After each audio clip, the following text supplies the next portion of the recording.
James chapter 5 verses 1 to 12. Chapter 5 na tayo Tatapos na tayo. Okay, verse 1. Go to now, ye rich men, weep and howl for your miseries that shall come upon you. Nakita mo dito na continuation na naman. Minention yung mga rich sa chapter 1 no? Tapos sa 3, sa 4, makikita mo talaga yung issue nung panahon na to, yung mga mayayaman. Talagang nire-rebuke sila ni James. Ito malalaman natin bakit.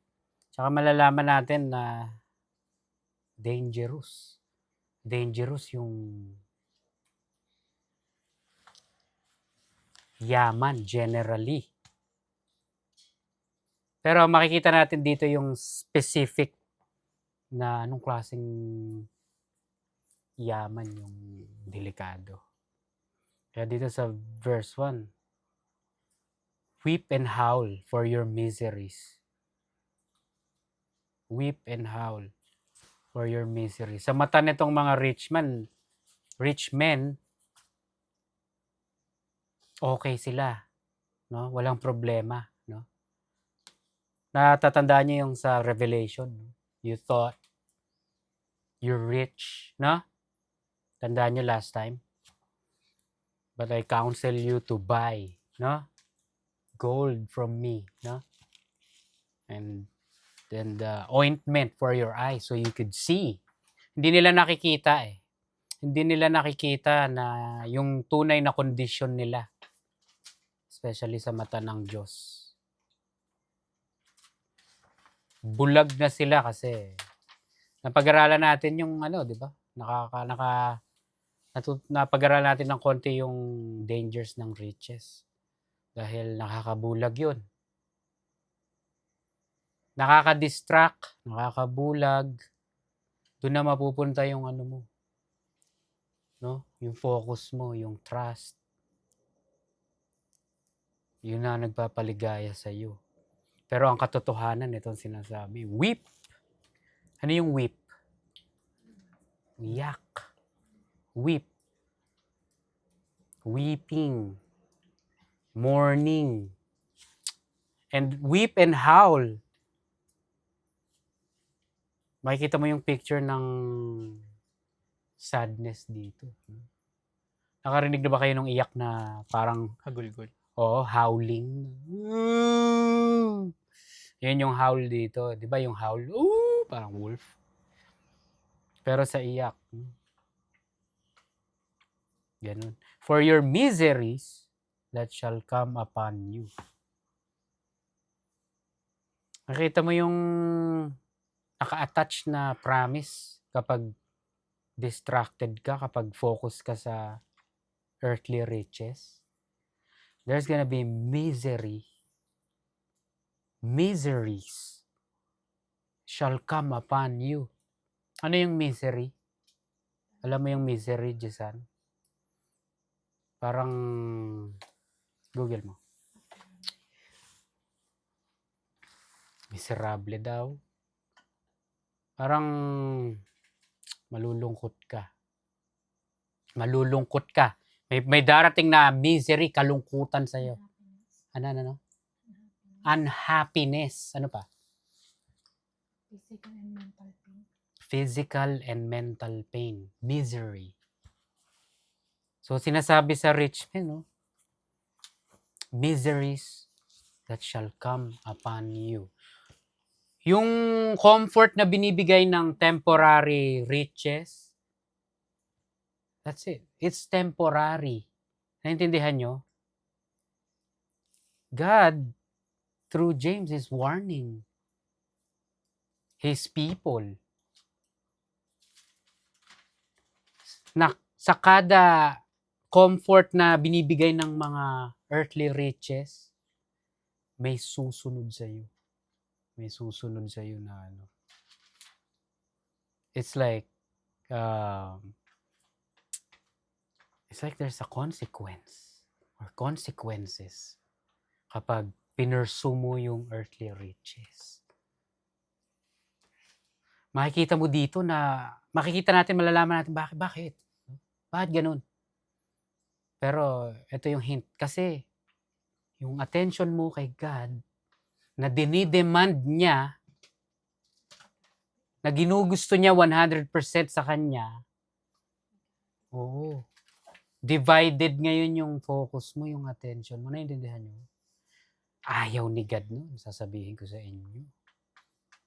Ito lang masasabi ko sa inyo. You can pursue that, you can, but ito kasunod sa inyo. Miseries shall come upon you. Siguraduhin mo may susunod na. Ano daw? Mental and physical pain. Unhappiness. It's a promise from God. Proverbs 11:28 sabi, whoever trusts in his riches will fall, but the righteous will flourish like a green leaf. Pero nakita mo yun sa una, no? Whoever trusts in his riches will fall.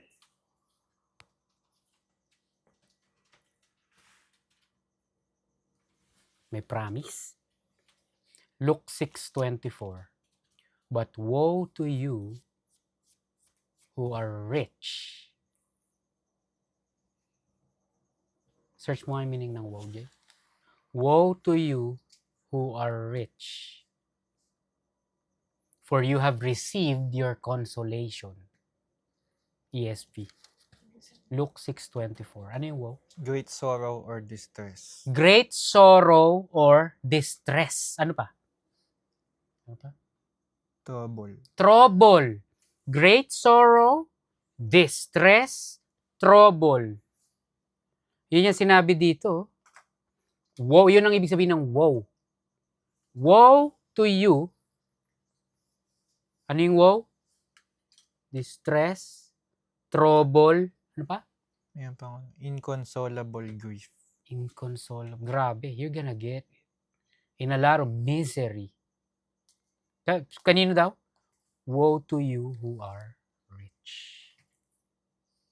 For you have received your consolation.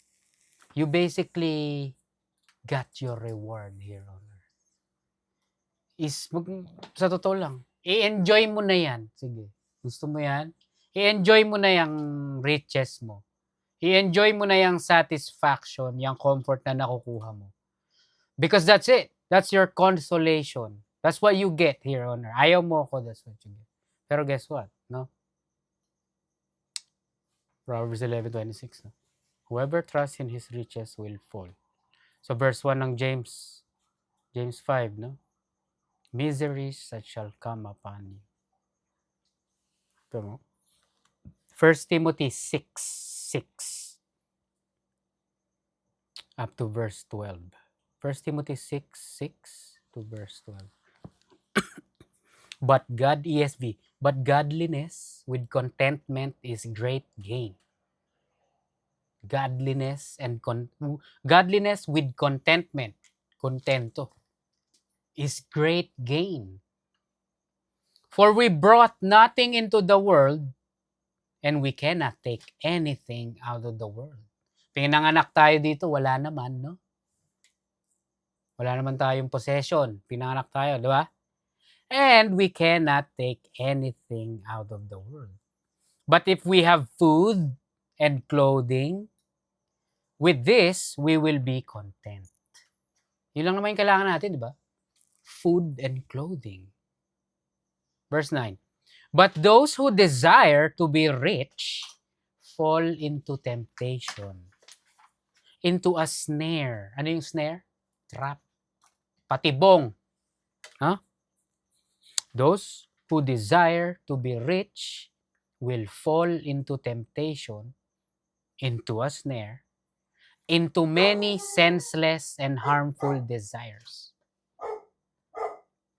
Into many senseless and harmful desires that plunge people into ruin and destruction. Pinagsama yun. Synonymous yun eh. Ruin tsaka destruction. Pinagsama pa. Verse 10. For the love of money is a root of all kinds of evils. For the love of money is a root of all kinds of evils.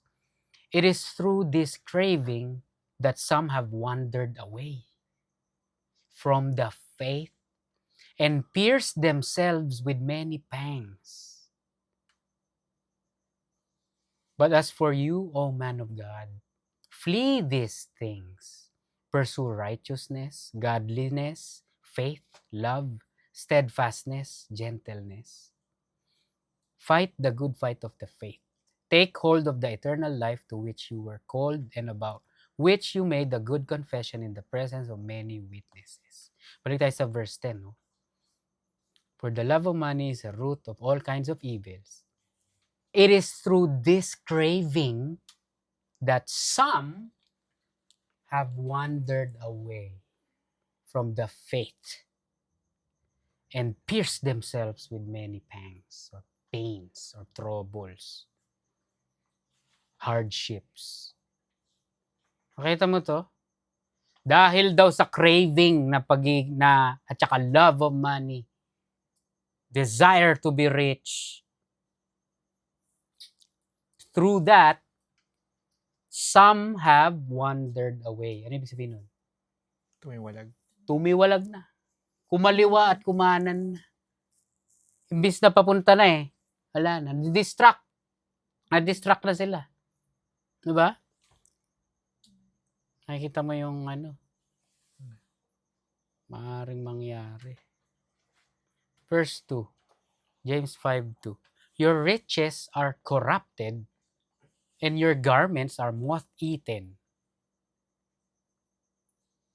Your riches are corrupted and your garments are moth-eaten. Napag-aralan natin yung meaning ng corrupted. Basically, what that means is, it corrupts. Your riches has corrupted you. Ano ibig sabihin ng corrupted? Parang nahaluan ka na. Hindi ka na pure. May bahid. May mancha ka na. Virus. May virus. Nahaluan ka na. Na-corrupt ka na. Your riches are corrupted. And your garments are moth-eaten. Sa Matthew 6:19-21, tandaan nyo to. Do not lay up for yourselves treasures on earth. Huwag ka daw mag-imbak ng treasures for yourself dito sa mundo. No? Where moth and rust destroy. And where thieves break in and steal. But lay up for yourselves treasures in heaven, where neither moth nor rust destroys, and where thieves do not break in and steal. For where your treasure is, there your heart will be also.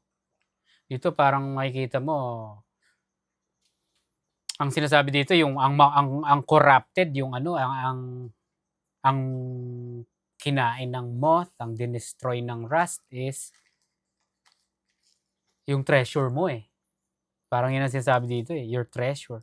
Pero dito sa James 5:2, pareho, your riches.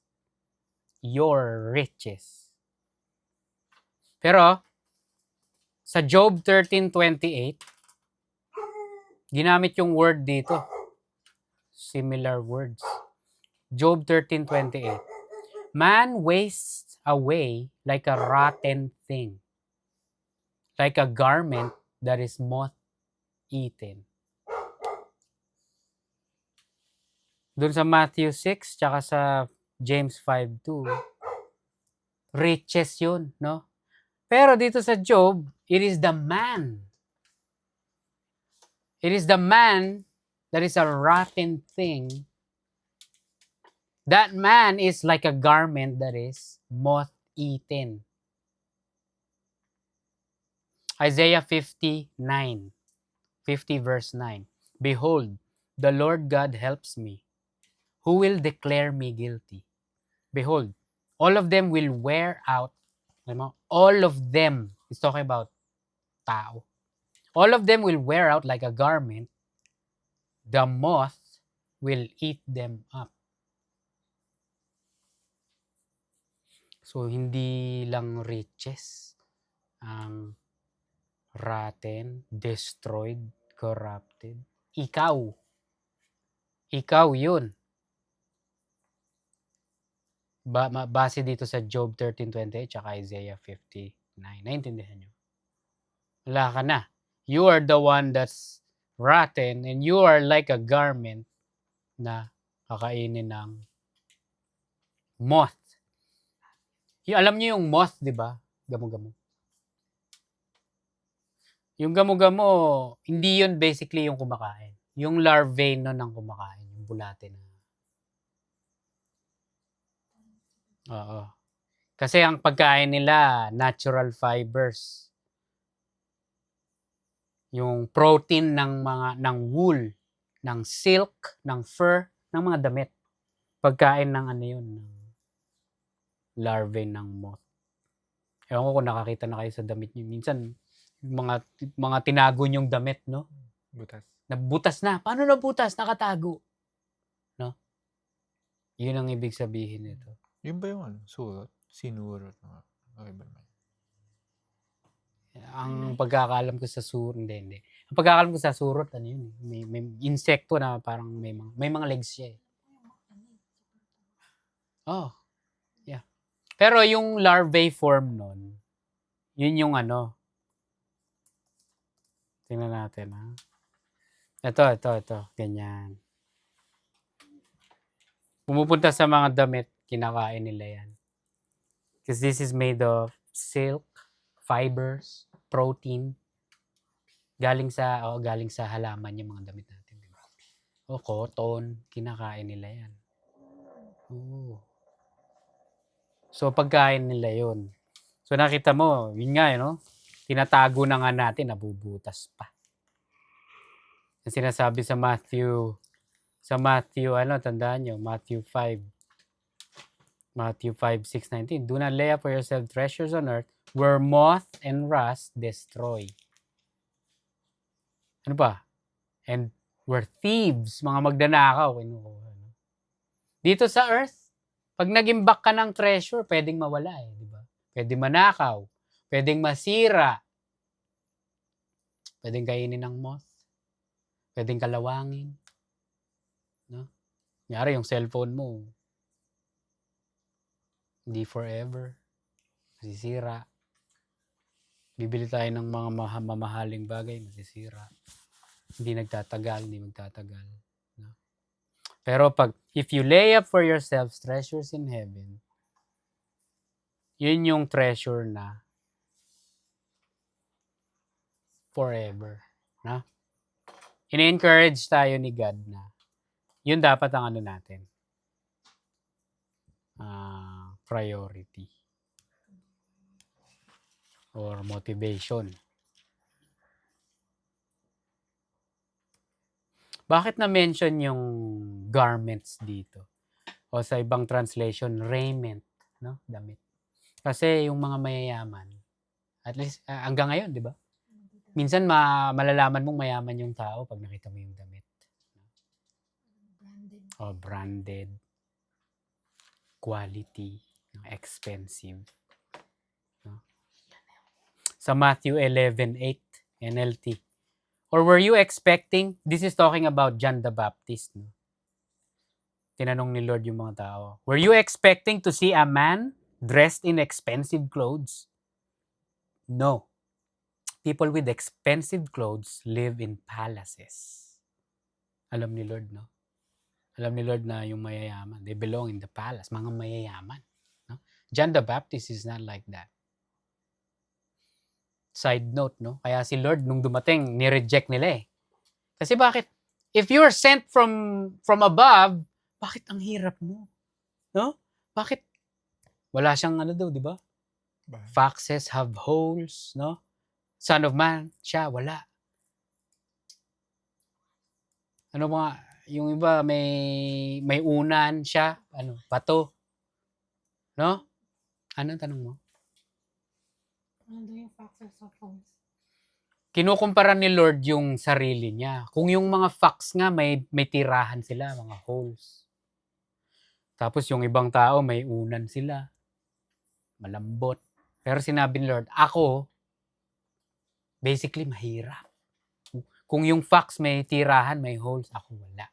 Wala akong tirahan. Wala rin akong something to lay my head on. So, ang sinasabi ko is, sa Matthew 11:8, sabi ni Lord about John the Baptist, were you expecting to see a man dressed in expensive clothes?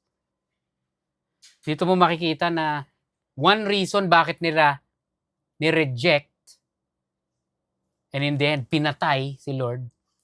Kasi wala kang makikitang evidence sa kanya, sa appearance at least, ha? Wala kang makikita kay Lord. Ano, sa Old Testament, sinabi, yung itsura ni Lord, lang, di ba? Average o normal. Si Lord Jesus, hindi mo siya mapapansin. Kunyari, nasa crowd. Hindi siya yung umiilaw. Hindi siya yung maputi yung damit, maganda yung buhok, may balbas. Hindi mo siya mapapansin. Para lang siyang average na tao. Na-expect nyo ba na expensive yung damit niya? Hindi. Pero balik tayo sa natin, sa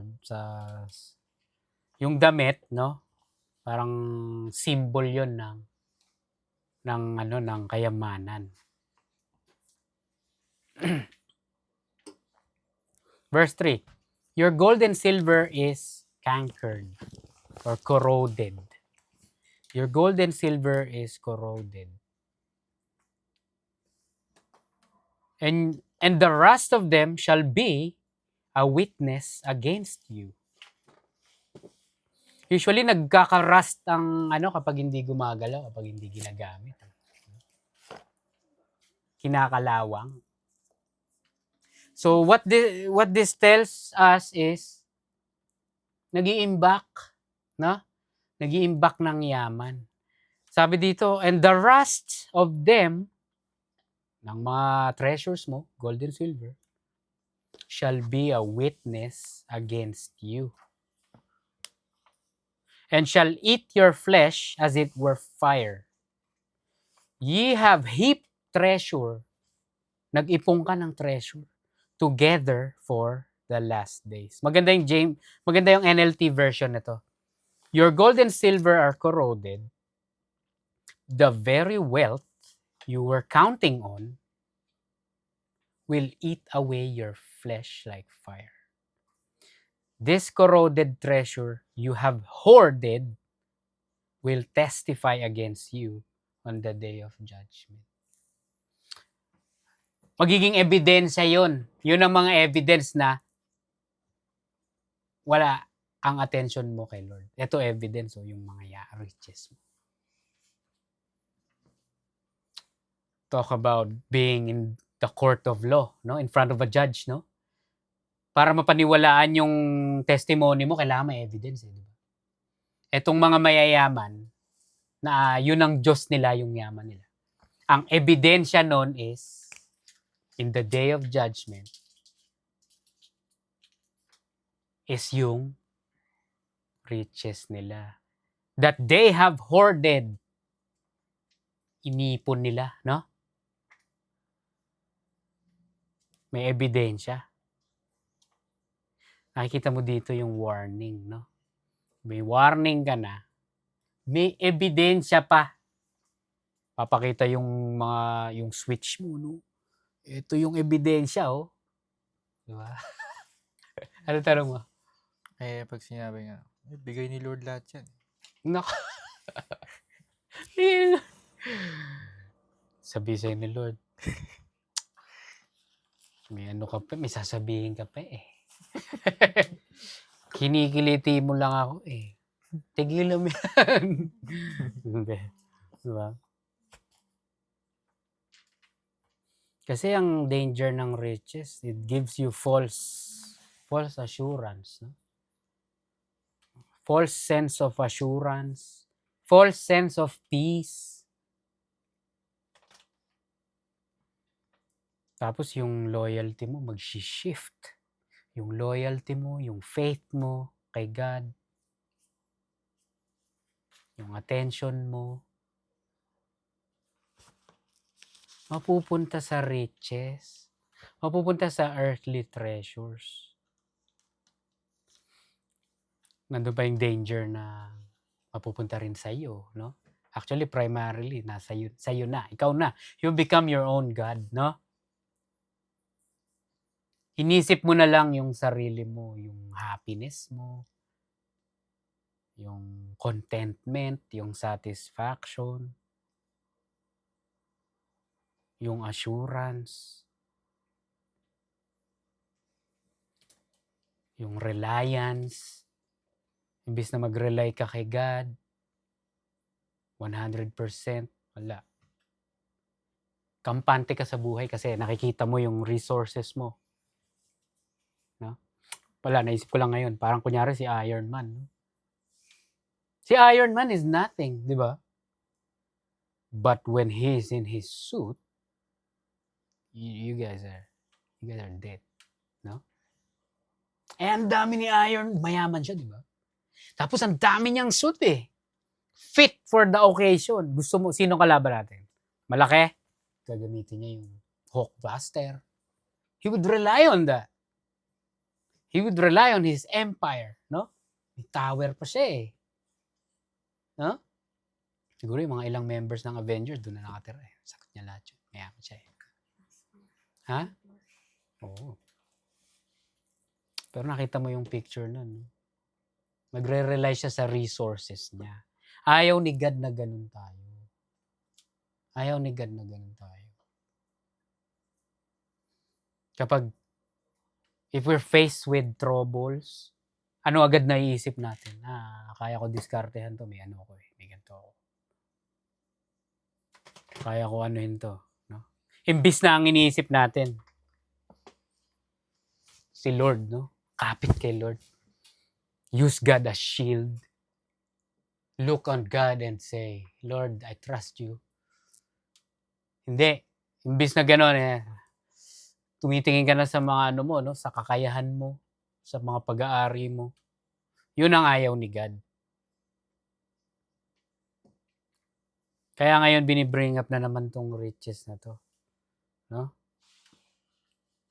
Dahil sa totoo lang, yun ang magli-lead sa'yo in abandoning God. You're gonna abandon God. Ang hirap kasi ng ano eh. Ang hirap ng kalaban eh. You have your resources that you can see. No? And then on the other hand, you have God that you cannot see. Naintindihan nyo? Saan kayo nakakapit? Saan ka kakapit? Saan nakikita mo? No? Napakadali. Incline tayo dun. Instinct natin yun sa nakikita natin. Dun tayo. Naintindihan nyo? Kunyari si David, di ba? Imbis na magkaroon siya ng peace, kasi may war na magaganap eh, di ba? Imbis na magkaroon siya ng peace, dahil he's got God on his side, he looked to the number of his soldiers. Si David, no? He sinned against God when he did that. Instead na kapit siya kay God dahil may war, no. Confident siya dahil tinignan niya, binilang pa niya yung army niya. No? Kinonfirm pa niya eh. Bigyan mo nga ako ng exact number na itong mga army ko, mga soldiers ko. Sinabi sa kanya ni God, no? Huwag mo gagawin yan. Huwag.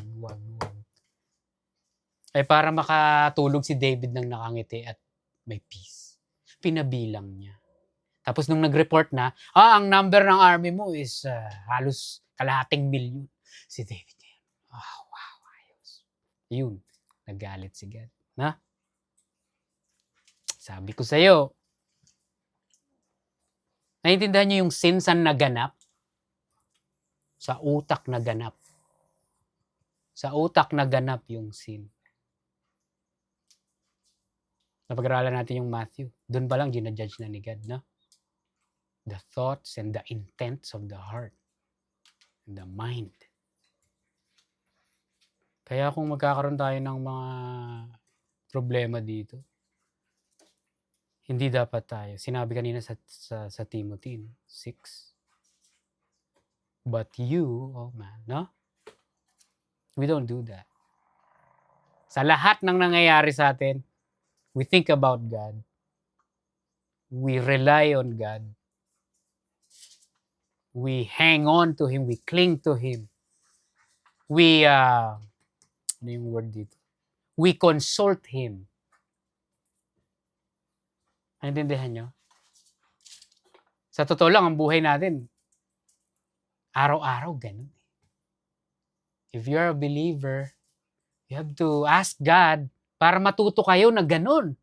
Araw-araw, pagising mo. Si God agad. Gagawin ni God. Anong will ni God ngayon? Naintindihan nyo? Lord willing. Ganun dapat. Ganun ang prayer. You wanna be mature in the future and to become like that. Na araw-araw,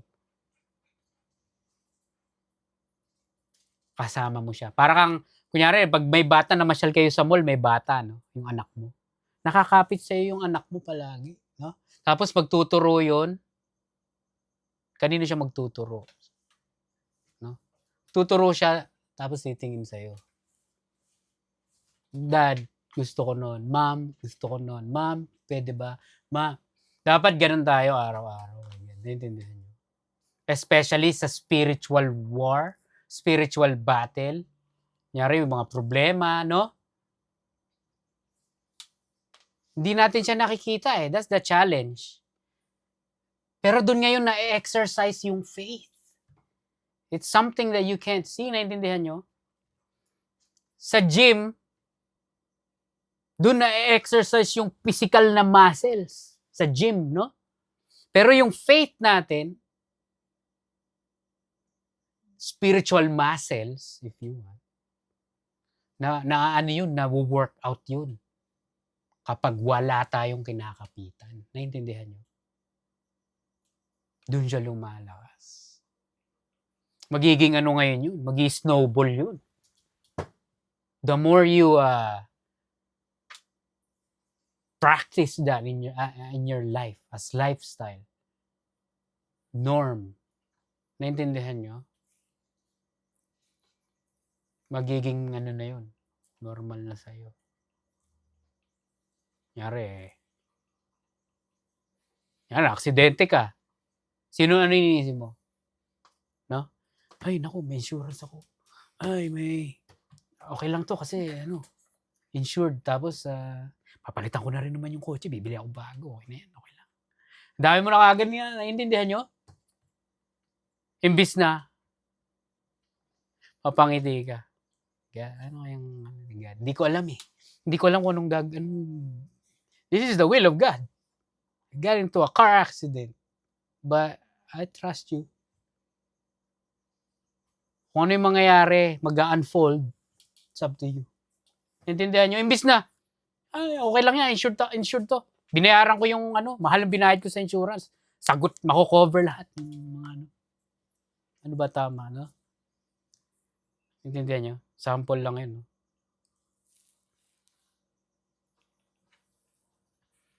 Alam natin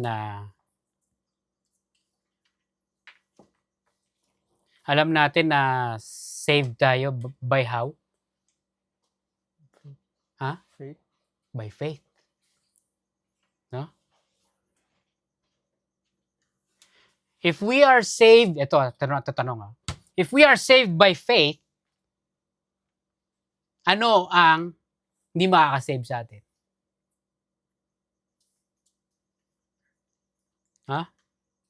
Unfaithful.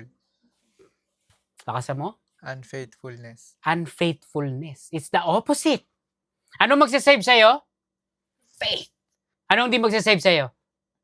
Unfaithfulness. Hebrews 3:12-15. alam natin na secured ka na. Kasi may faith eh. No? Pero pag ngayon, kaya questionin ngayon natin tong mga babasahin nating verses. Hebrews chapter 3, 12 to 15, NLT. Be careful then, dear brothers and sisters. Make sure that your own hearts are not evil and unbelieving, turning you away from the living God. You must warn each other every day while it is still today, so that none of you will be deceived by sin and hardened against God. For if we are faithful to the end,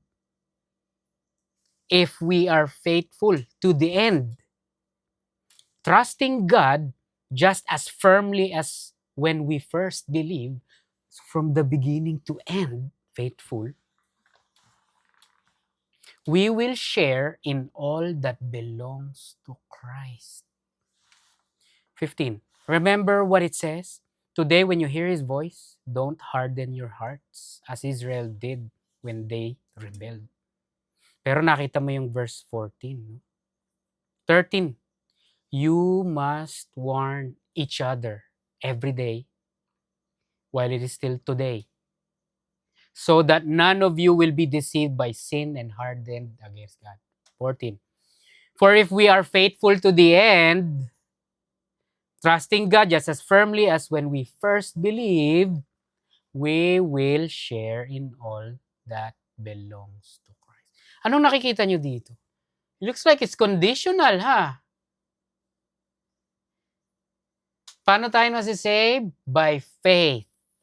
Eh dito, ang sinasabi dito, verse 14, for if we are faithful to the end. So ang sinasabi dito, God wants you to continue being faithful.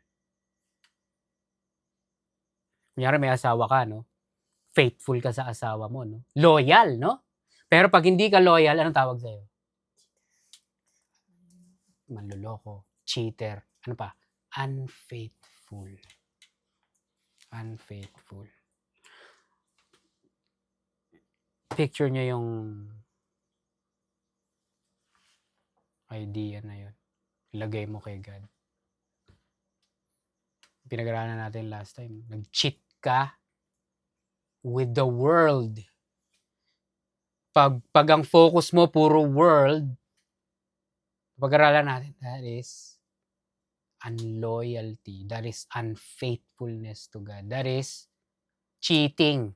Remember sa James 4, tinatawag silang adulterer and adulteresses. It's cheating. Pag nag-cheat ka sa asawa mo, ano maaaring mangyari? Hiwalayan. Divorce. Mapapatawad mo sa lahat eh. No? Si Mrs., pag natutulog na kami, ang lakas umilik. No? Pag sinaway ko, binabatukan pa ako, sinasampal pa ako, sisipa ako, lumipad daw ako ng kwarto. Away kami, pinapatawad mo pa. No? Si Mrs., ganito, ganyan. Si Mr., ganyan. Sinigawan ako. Lagi kami nag-aamin. Hindi maghihiwalay, no? Kasi, normal reasons. Pero pag nag-cheat na, you can't stand the person anymore. It's changed. Naintindihan nyo? Kaya ngayon sa Bible, nag-issue si God ng divorce papers. Eh. Kasi, no? They can't live with each other na, yung mga mag-asawa. No? Yun yung design ni God, stick together. Eh. Because of man's hardened heart, hardness of heart, nagdi-divorce. Pero the picture is the same dito sa Hebrews. So, sinasabi, if we are faithful to the end, trusting God, ito yung following matindi.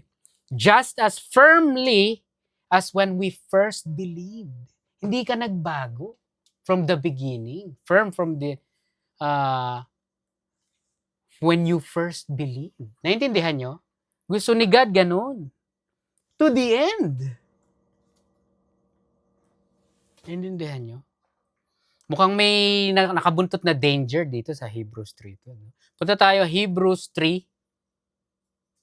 5 to 6, NLT. Hebrews 3, 5 to 6, NLT. Moses was certainly faithful in God's house as a servant. His work was an illustration of the truths God would reveal later. Verse 6.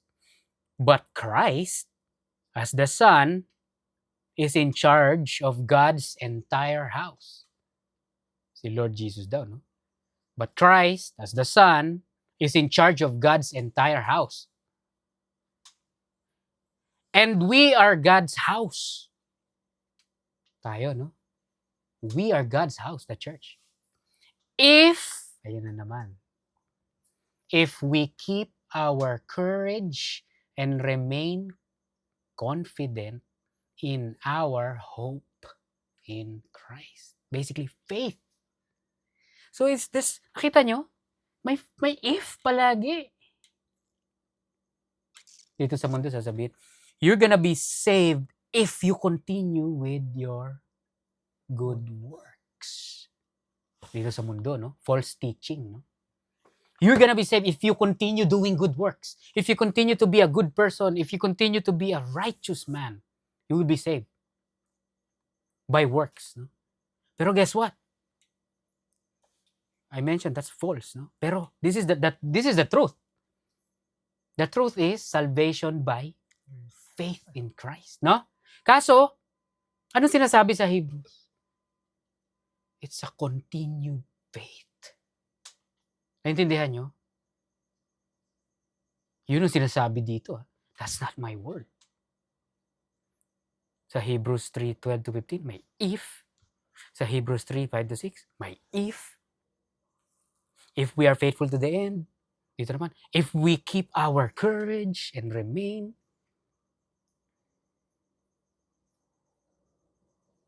Yung ESV. ESV ng Hebrews 3:6. But Christ is faithful over God's house as a son, and we are His house. If indeed we hold fast our confidence and our boastings in our hope. Sino yung hope natin? Si Lord Jesus, di ba? So if we hold fast yung confident natin na kay Lord, yung boasting natin is about what the Lord did, ano sasabi dito? You are God's house. You are His church. Basically, you're heaven-bound if you continue. Naintindihan nyo ba? It makes you think, no? In these verses na salvation is by works. Pero hindi, no? It is salvation by faith. Continued faith. John 8:31 to 32. So Jesus said to ESV, so Jesus said to the Jews who had believed Him, sinabi ni Lord sa mga naniniwala sa Kanya, no? If you continue in my word, ESV pala, if you abide in my word, you are truly my disciples. And you will know the truth, and the truth will set you free. King James, if you continue in my word, then are ye my disciples indeed. Kita nyo? It is salvation by faith in Him. Pwede mo sabihin, hindi naman ako nagtitiwala sa sa riches. Yeah, that's your excuse, no? But ano sabi sa verse 3? Ano sabi sa verse 3? Your gold and silver is cankered, or corroded. Eto na. And the rust of them shall be a witness against you. Mas maganda yung NLT. Na? Ano sabi sa NLT?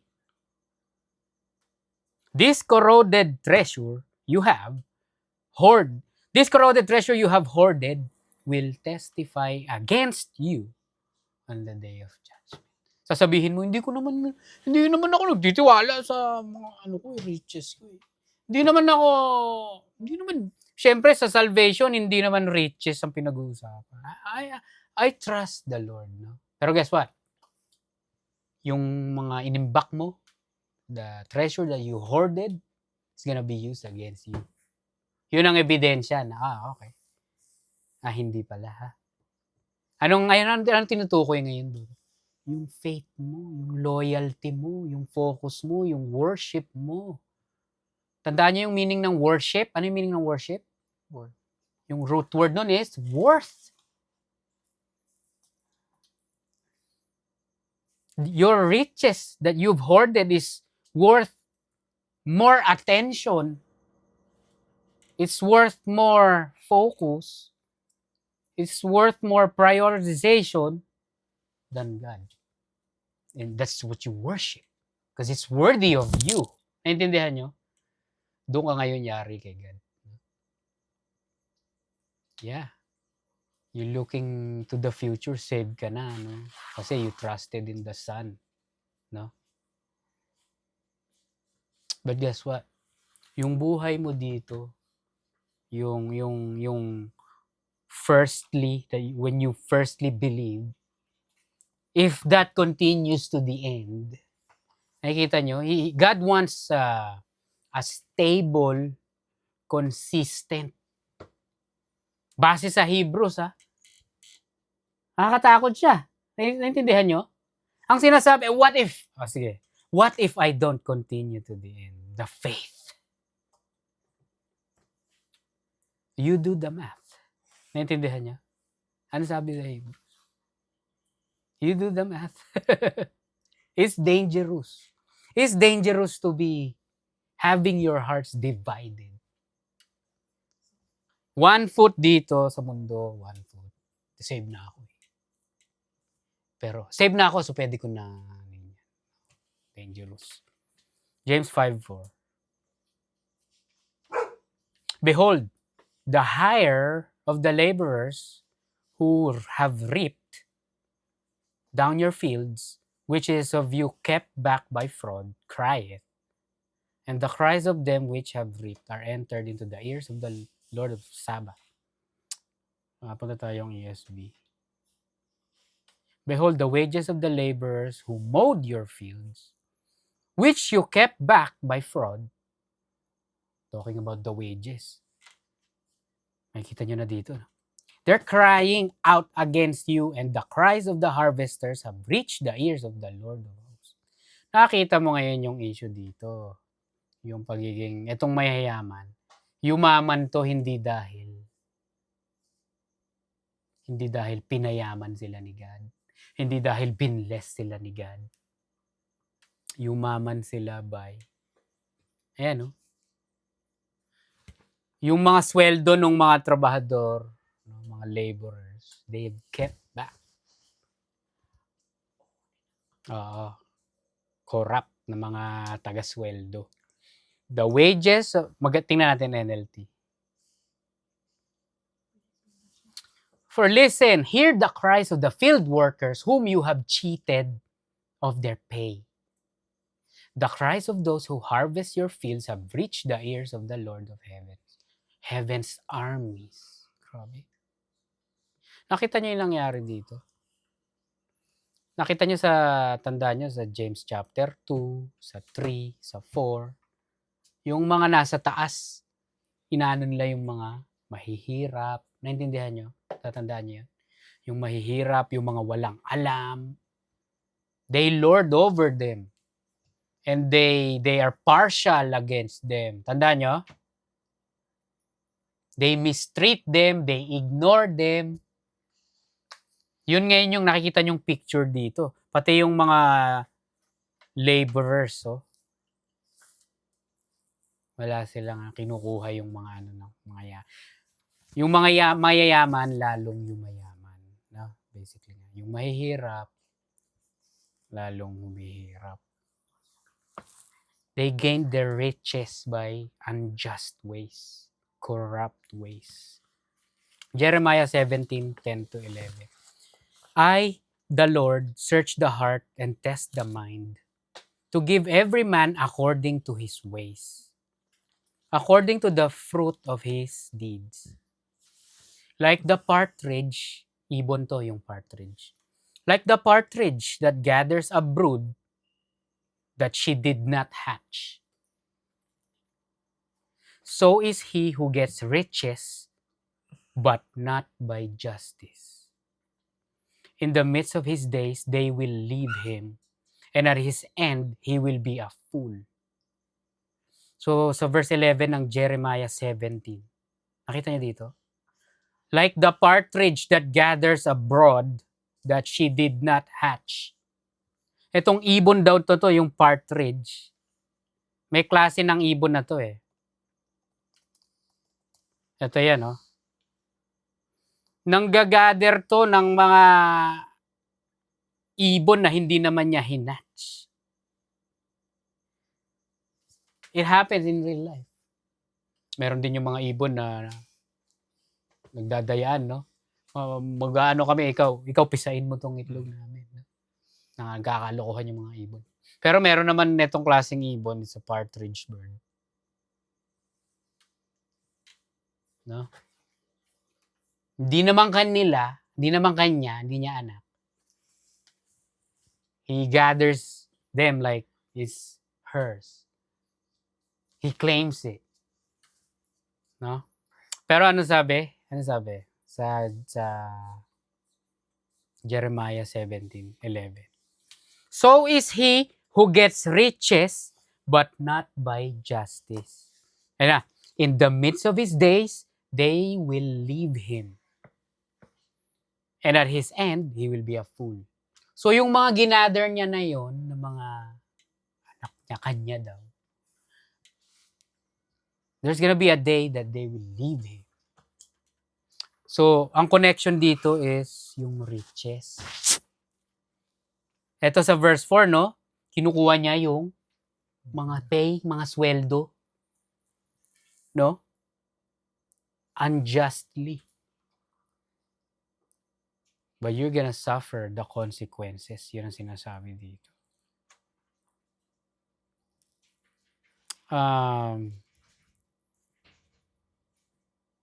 The day, anong verse to? 4. Crying out against you, and the cries of the harvesters have reached the ears of the Lord of hosts. Makikita mo dito yung mga, these are the poor. Sila yung they call on to God. No? May dumating na dito na time na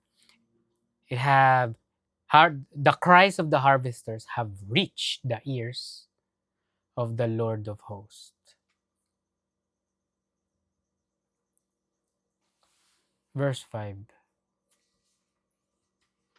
You have lived in pleasure on the earth and been wanton. Parang want. Gusto. Greed. You have, punta tayo sa ESV. Para mas madali. You have lived on the earth in luxury and in self-indulgence. You have fattened your hearts in a day of slaughter. Pinataba mo yung sarili mo. Sa totoo lang, di ba, pag magkakatay ka ng mga hayop, no? Pagbibenta na yung mga, pinatataba mo na yun. Kunyari, yung mga manok, bago katayin, yung time na, ilang days ba yun? Bago nila katayin. Basta may tinatawag sila ng special.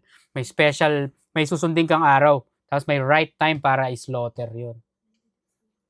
Yung araw na yun na paghihintay, pinapakain mo yun ng mga, para lumaki yung manok. No? Kapag kinatay, daming karne. Yung mga baboy din, pinatataba. No? Pero yung mayayaman, they're basically being fattened up. This is a crazy part. The word, the day of slaughter. If you're a believer for a long time, this word, day of slaughter, alam mo kung saan associated yan. Ikaw, ano yun? What's the day of slaughter? Ha? Judgment. See? Di ba? Sa Isaiah Ang tawag dito sa day of slaughter na to is, it means, it refers to it as divine retribution. O payback. Isaiah 30:25. And there shall be upon every high mountain and every high hill rivers and streams of waters in the day of the great slaughter, when the towers fall. Isaiah yun. It's talking about the divine retribution. Sa Ezekiel 21, verses 9 to 10, Son of man, prophesy and say, Thus says the Lord, say a word. Say a sword. A sword is sharpened and also furbished. It is sharpened to make a sore slaughter. It is furbished that it may glitter. Should we then make mirth? It contemneth the rod of my son as every tree. So dito sa Ezekiel is talking about yung day of slaughter as judgment to Jerusalem specifically. It's a judgment day. Sa Jeremiah 12:3, But you, O Lord, know me, you see me, and test my heart toward you. Pull them out like sheep for the slaughter, and set them apart for the day of slaughter. Set them apart for the day of slaughter. Dito si Jeremiah is lamenting, is crying over, he's sad over the prosperity of the wicked. Anong mangyayari sa kanila? They're gonna be set apart for the day of slaughter. Itong mga verses na binasa natin, Isaiah, Ezekiel, Jeremiah. These verses tells us God's punishment to those who exchange faith. They exchange faith from God to riches. The forsaking of God. May consequence yun. May consequences yun. If you forsake Him. Tanda mo, pinag-aralan natin sa Jeremiah 15. Tanda mo, 2 weeks ago binasa natin. Natatandaan nyo yung Deuteronomy 28. Binasa natin yun. Yung lahat ng hawakan mo, magkakaloko-loko na, leche-leche yung buhay mo. Kapag forsake mo ako. Ano ibig sabihin ng forsake, Jisan? Ano ibig sabihin ng forsake? Sabihin mo kay Jisan. Pwede ba kinuha? Pwede ba yung kinuha? Ano ibig sabihin ng forsake? Jen? Iniwan. Lakasan mo. Iniwan. Ang sinasabi, may consequences kapag iniwan mo siya. Forsake mo siya. Ano pa ang other words sa iniwan? Sinantabi. Tinalikuran, isinantabi, inabandon, kinalimutan, sinabi na natin. Inichipuera. Ito ang sinasabi sa Jeremiah, sa Ezekiel, sa Isaiah, and the entire book of James. Dito sa, especially chapter 5. Kapag forsake mo si God, asahan mo. Kitang-kita pa lang sa verse 1, di ba? You rich, weep and howl for the miseries. Ano yung miseries? Physical and mental pain, distress, calamity, sorrow. They're coming upon you. Yun ang sinabi sa verse 1.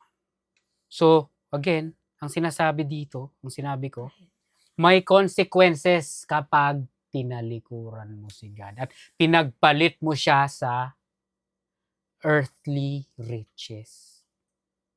Earthly, mga yaman, mga treasures. Intindihan nyo?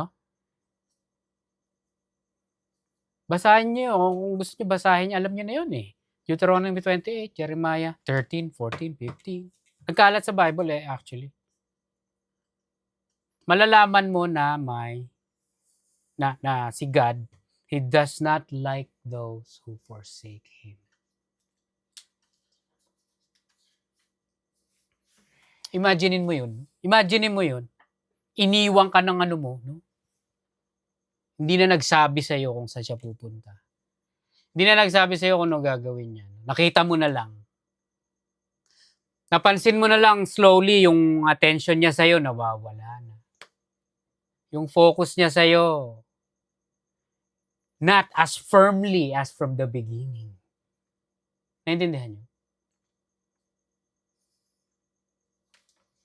Nag-dwindle na. Nag-shift yung ano mo. Yung 100% mo, hindi na 100%. Lumamig ka na. Lumamig na. Parang kanin. Hindi na masarap pag malamig. Ako gusto ko malamig din. Pero alam mo yung kasabihan. Naging kaning lamig ka na. Pangsangag ka na lang. Diba? So, hindi maganda. May consequences. May evidence pa, no? Na nag-cheat ka, lumayo ka, lumamig ka. May evidence. Ano yung evidence? Yung riches mo. Mga physical na possession mo dito sa earth. Verse 6. You have condemned and murdered the righteous person. He does not resist you. This is basically verse 4. No? Tatandaan niyo yung verse 4. Inabuso yung mga laborers. No? Pero sinabi dito, you have condemned and murdered. This could be hate. No? They condemned them, the poor, and they hate them. He does not resist you. They don't fight back. They don't fight back. They got abused. They got condemned. They got murdered. Verse 7 and 8 magkasama to. Be patient therefore, brothers, until the coming of the Lord. See how the farmer waits for the precious fruit of the earth, being patient about it, until it receives the earthly and the late rains. Patience. Contentment. Verse 8. You also be patient. Establish your hearts, for the coming of the Lord is at hand. So, nakita mo yung key dito is not trusting in your own riches, but trusting and waiting in the coming of God. Waiting in God. Yan ang makikita mo dito sa 7 and 8. It's about relying in what God has for you. And His people. Yung word na sa verse 8, yung establish, sterizo. Ibig sabihin, to strengthen. Make firm. Very common yung word na yun. Establish. Establish your hearts. You also be patient. Establish your hearts, for the coming of the Lord is at hand. Sterizo, to strengthen, make firm. So it means to set your heart on God. Full commitment, full loyalty. Ang tawag minsan sa mga building, establishment, di ba? It's built. May foundation na, tapos na. It's there. Naintindihan nyo? It's established. It's an establishment. Ganun daw dapat din tayo. Be patient and establish your hearts. Pag sinabing your hearts, could refer to your mind, no? But basically, it refers to you. I-establish mo yung sarili mo. And be patient, for the coming of the Lord is at hand. Ano ibig sabihin ng at hand? It's anytime. It's near. Like we live our life as if it's our last days. Tandaan nyo sa 2 Peter, pinag-aralan natin yan. Chapter 3, 8 to 12. 2 Peter 3, 8 to 12.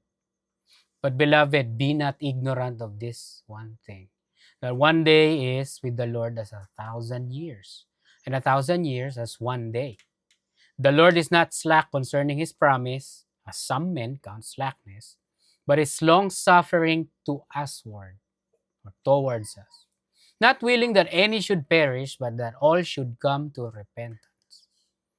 But the day of the Lord will come as a thief in the night, in the which the heavens shall pass away with a great noise, and the elements shall melt. Nakita? The elements shall melt with fervent heat. The earth also and the works that are therein shall be burnt up. Seeing then that all these things shall be dissolved, what manner of persons ought ye to be in all holy conversations and godliness, looking for and hasting unto the coming of the day of God, wherein the heavens being on fire shall be dissolved, and the elements shall melt with fervent heat. Sinasabi, tandaan nito, pinag-aralan natin ito eh. It's how we have to live our life as if He could come anytime. So if we can think like that, if we can live like that, then we don't have time. We don't have time to pursue earthly riches. Naintindihan nyo? We don't have time for that. Kunyari, yung focus mo, mag-aaral ako para magkapera ako ng sa future. But sabi dito, for the coming of the Lord is at hand. Dumating na pala si Lord. Kinabukasan, dumating. Ayun. You wasted your attention, you wasted your focus instead na kay God. You're looking towards the future na hindi mo naman alam kung mangyayari. Naintindihan nyo? Ma-stroke ka pala, ma-aksidente ka, ma-T-bone ka, magkaroon ka ng aneurysm, pumutok yung nerve mo sa utak mo. Nagsayang ka ng panahon. Pinagsayangan mo yung temporary mga bagay dito sa earth. Imbis na nakalaan yung focus mo kay God araw-araw na ginawa na. Naintindihan nyo? Sayang. Sayang. So, yun yung ine-emphasize ni Peter dito. We live our life as if He's coming the next day. We don't have time for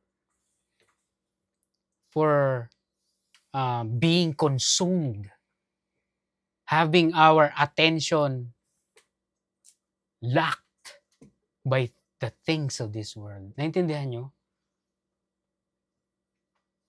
Again, pinag-aralan natin the way we're supposed to hold a little bird, a little fragile bird. Kailangan ganun din tayo dito sa mundo. Naintindihan nyo? Not with the firm grip as if it's gonna get taken from us. As if it's gonna fly away. You have to, secure. Ginaganon natin yung mga bagay dito sa earth eh. Delikado yun. If you do that, you're gonna become accustomed to that, leading to you forsaking God. May danger siya eh. Hindi ka pwedeng maglaro ng parang apoy. Yung apoy lumalaki.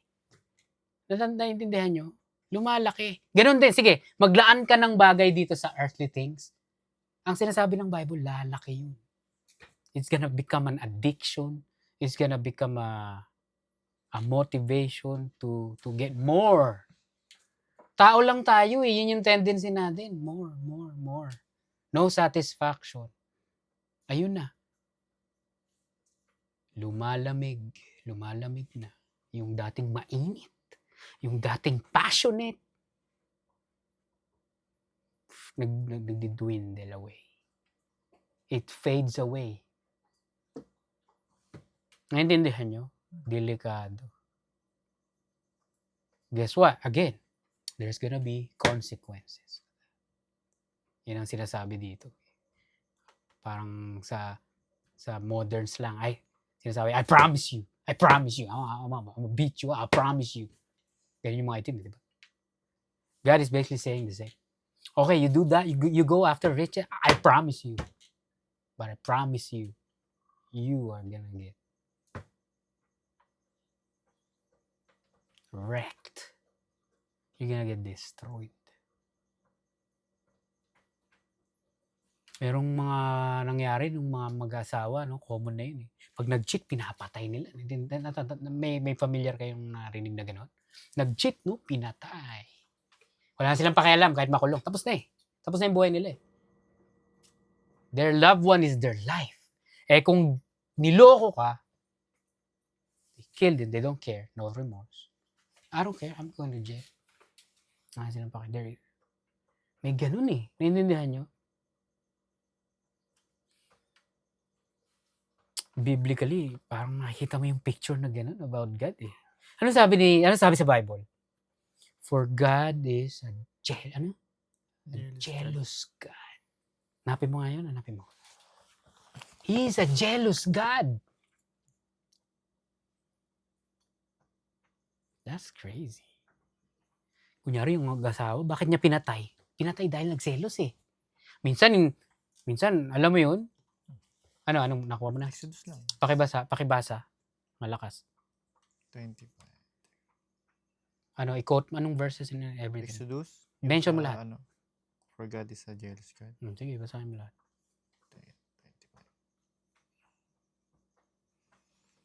25. You shall not bow down to them. Lakas.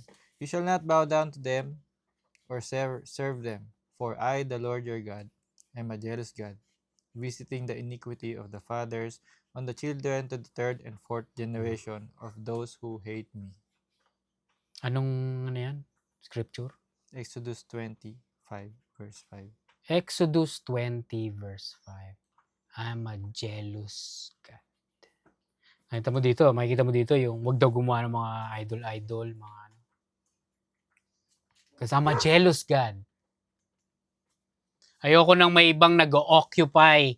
Ayokong may ibang nagre-reside sa utak nyo. Gusto ko ako lang. I'm jealous. Naintindihan nyo? Ayokong maging Diyos nyo yung yaman nyo. Ayokong maging Diyos nyo yung resources nyo. I'm a jealous God. Grabe. As I'm telling you, God is scary. Ano? Baliktad, may din. May if din. Sige, pakibasa. Yung kanina pinag-aaral natin, pag tinalakuhan mo ako, negative. Ito, negative, tas positive. Sige. So, yung 6, but showing steadfast love to thousands of those who love me and keep my commandments. Perfect. Those who love me. Showing what? Steadfast love. Steadfast love. Mahal niya yung mamahal sa kanya. Diba? May positive din, may positive effect. Kung may negative effect, if you forsake Him, yari ka. Pero if you love Him, you're gonna be shown steadfast love. Matindi. Matindi, hindi lang basta-basta na love. You're gonna get God. Who does not want that? Who in his right mind does not want that? Hindi nyo. Verse 9. Do not grumble against one another, brothers, so that you may not be judged. Behold, the judge is standing at the door. Dito makikita mo na naman na it's about the mouth na naman. It's about the tongue na bring up na naman dito. Do not grumble. Ano sabi sa King James? Grudge not one against another, brethren. Ano yung grumble, Jay? Grudge. Parang, siraan. Siraan, chismisan, backstaban, pekean. Do not grumble against one another, brothers, so that you may not be judged. Complain. Ano na? Complain. Complaining, no? Makikita mo dito, in the context, ano kayang nila, no? They're probably judging the poor. Kasi Common, tandaan nyo, common sa time nila na, hanggang ngayon, common to na, kapag mayaman to, ibig sabihin, mahal ni God. Ibig sabihin, saved. Kasi, tikita mo naman, oh. Blessed, no? Dito, ginajudge nila yung mahihirap kasi wala. Ibig sabihin, you guys are not of God. Wala kayo eh. Oh. Yung evidence na ang hihirap nyo, yan ang evidence na God probably hates you guys. Ha? Oo. So they judge them. They judge and condemn others by that standard. Yung riches. Behold, the judge is standing at the door. Tandaan nyo, pinag-aralan natin. Hindi dapat tayo yung mag-act as the judge. Ito na naman si capital J, judge. Trabaho ni God yun. No? Trabaho ni God ang mang-judge. Trabaho ni God ang mang-condemn. That's his role. Ngayon tayo, tandaan nyo, pag ginawa natin yan, we're provoking God to anger. Standeth before, the judge is standing at the door. Ano ibig sabihin nun? Parang yung sa Lord door. Yeah. It's always there. That's what it means. God's eyes is upon His people. We're not exempted. Intindihan nyo? Verse 10 and 11. As an example of suffering and patience, brothers, take the prophets who spoke in the name of the Lord. Behold, we consider those blessed who remained steadfast. You have heard of the steadfastness of Job, and you have seen the purpose of the Lord, how the Lord is compassionate and merciful. Sinasabi dito kasi sa atin kanina, no? Verse 8, be patient. No? Do not grumble. Be patient. Verse 9. Ngayon sa 10, bibigyan tayo ng example. Mga role model. The prophets, at saka, to be specific, si Job. Alam natin yung buhay ng mga prophets. They're not rich. For example, si John the Baptist, nasan siya, no? He's in the wilderness. Ano pagkain ni John the Baptist, Jay? Honey, ano pa? Grasshoppers. Locust. Mga pagkain niya. Tapos yung damit niya, rich, expensive clothing ba? Hindi, di ba? Animal, skin. Animal, fur. Si John the Baptist. Yung mga Old Testament prophets din. Nakaano lang sila. Parang si John the Baptist basically just like Elijah. Pareho. Wala mga pagkain. Insekto pagkain nila. Honey. Although ang sarap ng honey, mahal yun. Masarap yun. Nutritious. Siguro, ang laki ng katawan siguro nila. John the Baptist. The best yun eh. Diba? Oo, malusog ka. Pero ganun sila. Pero sabi dito, Job, verse 11. You have heard of the steadfastness of Job, and you have seen the purpose of the Lord. The purpose of the Lord. How the Lord is compassionate and merciful. How Job was tested was because of his faith. No? In context. Patience of Job. Patience. No? Ay. Anong pinag-uusapan dito sa James? Riches. Kaya siya nalagay sa spotlight. Sobra. Oh yeah. Sobra. Kaya ngayon siya na, diba? You stick out like a sore thumb. Yun yung kasabihan eh. Pag mayaman ka, sa mata ng Diyos, you gonna, diba? You gonna be, kitang-kita ka. Kitang-kita ka ni, diba? Napag-aralan natin yung council, diba? Si Satan. Ano akala mo si Satan gano'n? No, God wants Job to be tested. Naintindihan mo? Mukha lang si Satan ang gumawa, diba? Natatanda mo yung pinag-aralan natin sa ano. Si God ang may approval. Pinadala niya si Satan. Sige, testingin mo yan. Si alam niyo yung story ni Job. Mayaman si Job. Meron siyang mga, Sobrang dami na rin. ari-arian. May mga hayop. May tanong ka. Kung yung mga mayayaman po, is yung nasa mata po ng Diyos, paano naman po yung mahihirap? I mean po yung nasa kanila yung spotlight ng iba. Ano? Ano po lang po kasi ako. Okay, ano? Yung mga mayayaman, yan po, sabi po parang nasa mata po. Ng Diyos. Ano po? Hmm. Paano naman po yung mahihirap?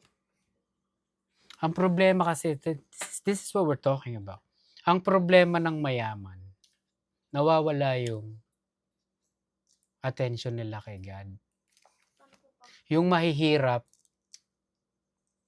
pag mahirap ka, ewan ko naka-experience ka na ng kahirapan. Kanino ka tumatawag?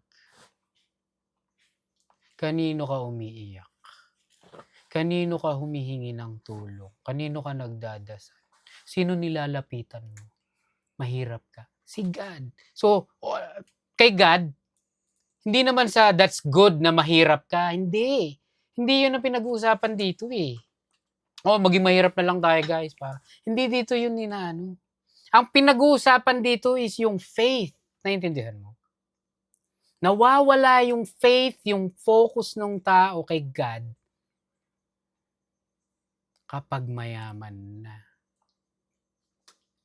Ang dali na ng buhay eh. Secure na eh. Naintindihan nyo? May kakapitan na eh. Nakakalimutan na. So, naintindihan mo na, no? Yung mahihirap, walang problema kay God. Yung kasi, in the first place, mahirap sila, lalapit sila sa akin eh. Ngayon, again, hindi sinasabi dito maging mahirap na lang tayo para lumapit tayo sa kanya. Hindi. Kapag hindi ka lumalapit sa kanya araw-araw, then you got issues. You got issues. Kapag believer tayo, 100% our focus is in Him. We consult Him. We confide with Him. We rely on Him. We talk to Him. We ask of Him. See?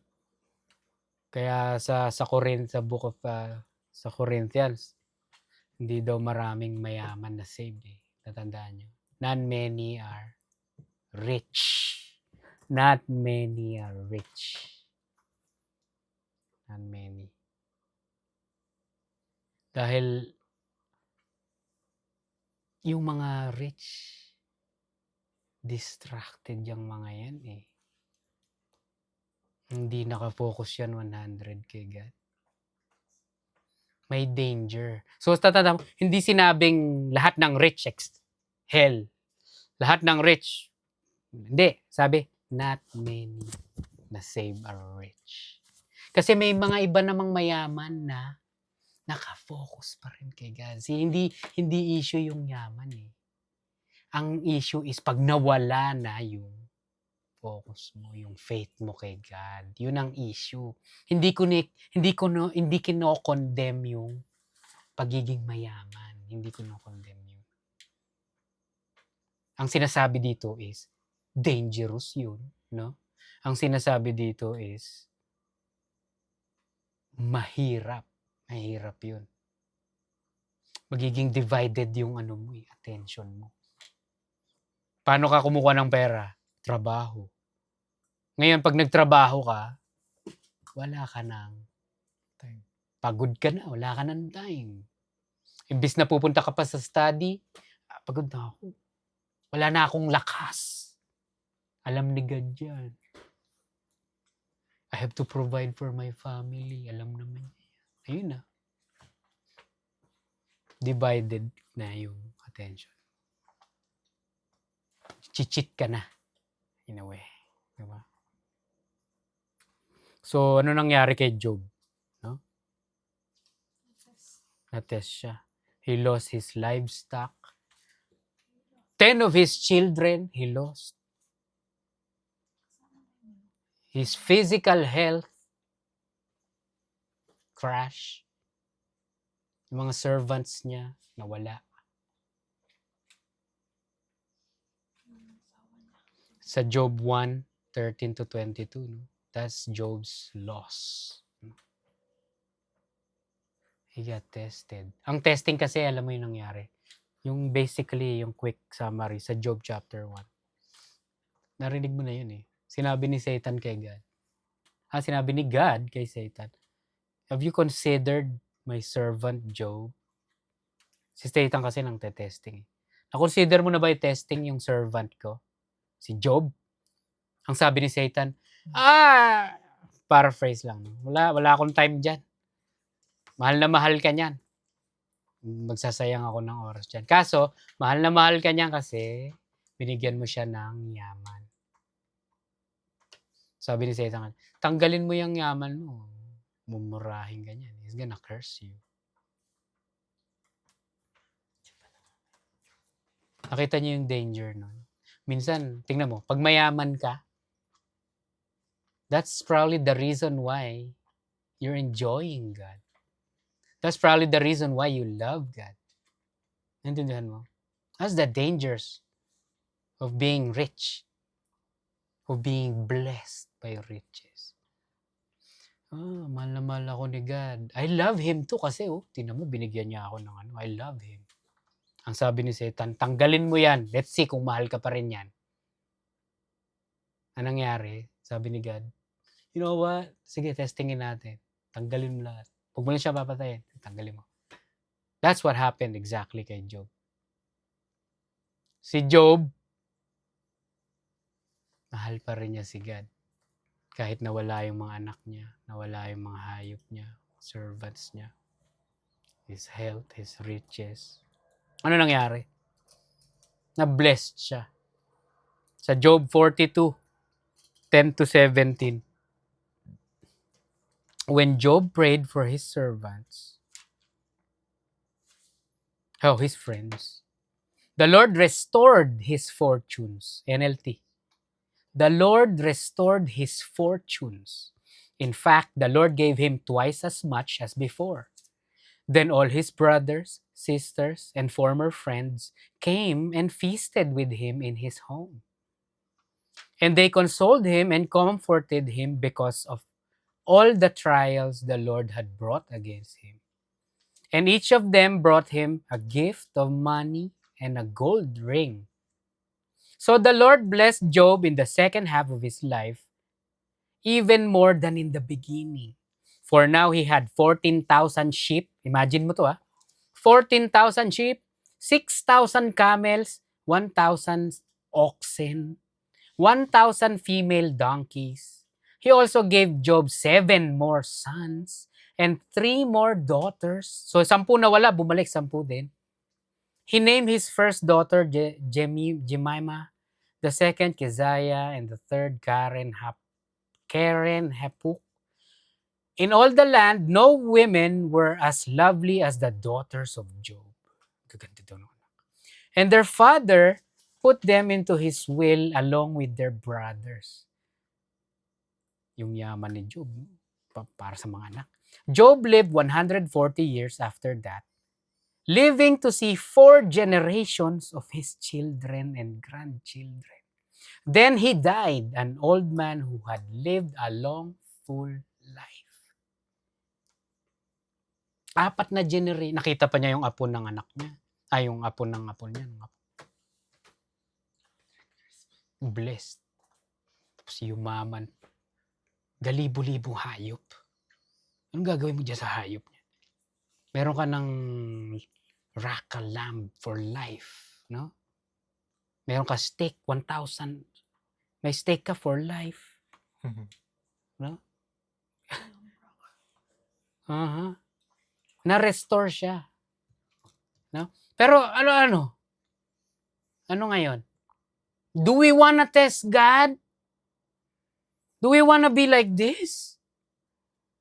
Sige, okay lang yan para matest ako. I'm gonna be rich para i-test din ako ni God. Basahin mo yung Job kung malaman mo kung anong nangyari kay Job. Kinakayas niya yung balat niya sa sobrang painful ng Pasag na paso. Yung may mga ano pa siya, skin disease. Lahat ng disease, ng hardships, trouble na experience niya just to get tested. And you wanna do that? You provoke God? You wanna do that? To see kung faithful ka nga talaga? Dude, ang tapang mo. Tapang mo, wag ginawa mo yan. No?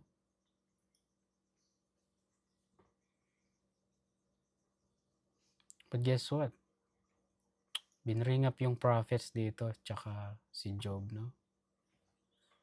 To showcase their patience, their steadfastness. Ano ibig sabihin ng steadfast? Firm and unwavering. Their faithfulness, their devotion, their dedication, their commitment. Nakita nyo? Yun ang gusto kong ipakita dito. Pero again, wag nyong isipin na okay lang matest. Na okay lang maging mayaman para matest din tayo gaya ni Job. That's a death wish. Pero ano sabi sa Bible? Thou shalt not tempt the Lord your God. Huwag mo siyang i-test. Diba? Ingat ka. Verse 12. But above all, my brothers, do not swear either by heaven or by earth, or by any other oath. But let your yes be yes, and your no be no, so that you may not fall under condemnation. Matthew 5:36-37. Dito kinuha ni James yan. And do not take an oath by your head, for you cannot make one hair white or black. Let what you say be simply yes or no. Anything more than this comes from evil. Let what you say be simply yes or no. Anything more than this comes from evil. Ano yun? Swear. Balik tayo sa James 5:5-12. Do not swear either by heaven or by earth, or by any other oath. Ano yung oath? Promise. Yung swearing to, I swear to God. I swear to God, I'm gonna take care of you. I swear to God, I'll pay you the money I borrowed from you. Naintindihan mo? Yun yung sinasabi di. Wag daw gawin to. By heaven, kunya, by heavens. By heaven, I will pay you back tomorrow. I swear by the sky above that I'm telling the truth. Ginagamit mo pa yung ano. Ginagamit mo pa si God, pati yung residence ni God. Meron pa rin. By the throne of God, this is the final price. Kaya may binibenta ka. Huwag daw ganito. Ito naman, ano yun, that's swearing by heaven. What about by earth? Ayun, yung ano, swearing by your own riches, no? I promise you, sa sweldo ako by the end of the month, babayaran kita. Does this sound familiar? Tandaan nyo sa James 4:14-15, yung pina-search kasi kanina. You do not know what tomorrow will bring. What is your life? For you are a mist that appears for a little time and then vanishes. Instead, you ought to say, if the Lord wills, we will live and do this or that. If the Lord wills. Tito, ito when I get paid, when I become rich, I'll take care of you. I got you. When I get rich, I'll buy you this. Hindi mo naman alam yung future eh. Naintindihan nyo? It's the same. It's the same. Pinakikialaman mo na naman yung future. The future belongs to God. Tandaan nyo sa chapter 14, He is the judge. The determiner. That's the word yung judge dun. Yung Greek word, no? He determines the future. You don't determine the future. So don't swear. I swear. I'm gonna be like this sa future. I swear. I promise. So, masama po mag-swear. Like, I swear this one. Mhm. Wag daw, wag. But instead, anong gagawin? Let your yes be yes and your no be no. Sabihin mo na lang, okay, yeah. Okay, gagawin ko. Kunyari, no? Yung utang mo, bayaran mo na. Instead na sabihin mo, by the skies above, by the throne of God, I swear to God, I'll pay you. I promise. No, just say, yeah, I'll pay you. Or just say, no, I can't right now. I can't. Sasabihin sa'yo, bigyan kita ng next week Yes, next week, yes. Intindihan nyo? Same thing nung James 4:14-15. Huwag kayong magpa-promise about future. Huwag kayong magde-determine ang gagawin nyo sa future. Naintindihan nyo? Ano sabi? Why? So that you may not fall under condemnation. So, para i-connecta lahat, yung riches. Don't trust in your riches so that you can face the future. Naintindihan nyo? Oh, because of my riches, in the future, I'm gonna be like this. Because I'm gonna be continuously hoarding up treasure. So I'm gonna be okay in the future. You don't know the future. Naintindihan nyo? Future belongs to God. He makes the decision about the future, not you. Naintindihan nyo? Let your yes be yes, no be no. Or say yes or no. That's it.